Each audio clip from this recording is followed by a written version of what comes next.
There were lessons that my mother only taught my sister. There's no way she could know that I would need them too. Behind the closed door in my sister's room, they would speak, and I would sneak. Ear pressed against the closet wall separating me and my sister's rooms, listening to secrets, to baking, to sweeping, to my mother's fear of flying. See, certain sections, certain lessons I missed because my father was too concerned with teaching me football and statistics. I found the lump on my left breast and had a mammogram.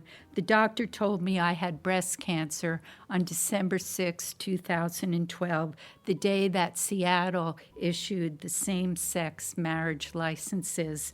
PK and I got marriage license number 357. We had been together 34 fucking years.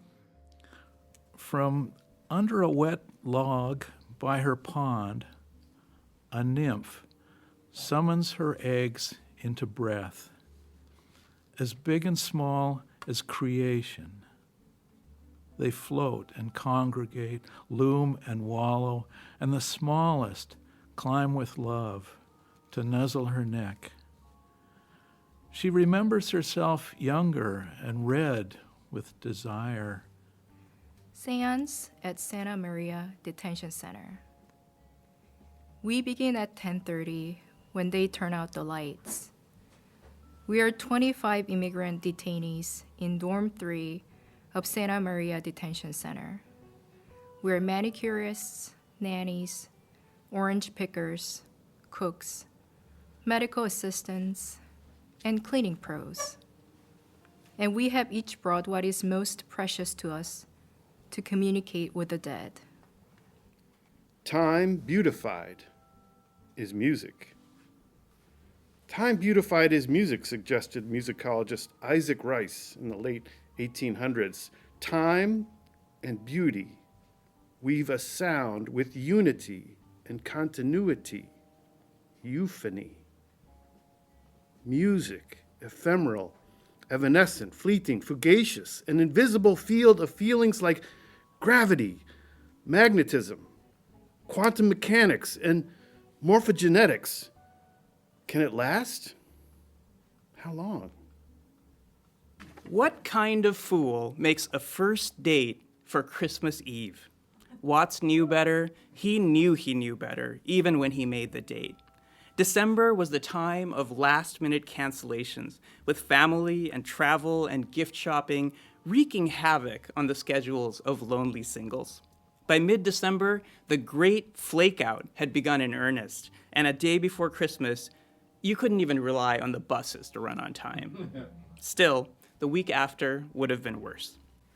I am not at the place my great-grandparents imagined, but their touches in my hand, their hopes carried in my heart, their steps are known, just as the salmon wiggles a fin and in the sway of a cedar bough. My grandsons living near speak Japanese, the language of their mother's family, celebrate Children's Day, and imagine beyond borders and boundaries. I do not have enough, so I'm sorry. My mouth is sorry, my tongue is sorry, I'm teeth sorry, I'm word sorry, I'm lip sorry, I have no excuses, sorry, I have nothing to say, sorry. I'm saying the wrong thing, sorry. I don't know how to say this, sorry. This is the story of the goddess Tonantzin, a Texcoco prince, and a bargain to save a way of life. Sacred Mother Tonantzin. Counting back, our counting started 5 centuries before the birth of your Christ. Honor sacred 4 corners and the center of 5. 4 groups of 5. We count in 20s, not 10s. The news hit like a tidal wave. In process of relocating to Seattle from New York, working a survival secretarial job, I absorbed this knowledge. A retrovirus lived inside my body. Life sped up. Everything became urgent. HIV was a motivational force. Her father had always told her, dalili ya mvua ni mawingu.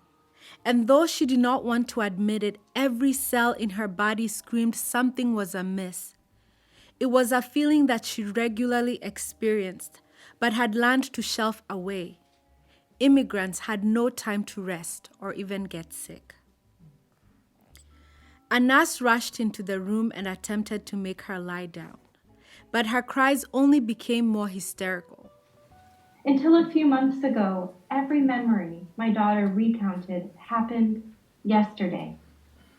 Now, she speaks of the past in terms of last week, last month, last year. And what she has already intuited about the future is that time runs out.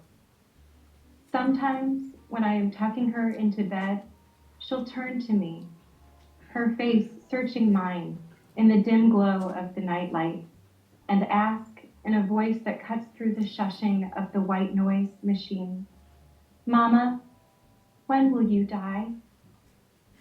So the writer Emily Bernard, you know her fabulous writer, she said, tellers need listeners. So all of us are tellers at times and listeners at times. So thank you for being listeners tonight, and including those that are coming in on Facebook and YouTube. And especially thank you to Jack Straw and to Joan Rabinowitz and Levi Fuller and all the coaches and the engineers for providing this intense and wonderful shelter for creative work.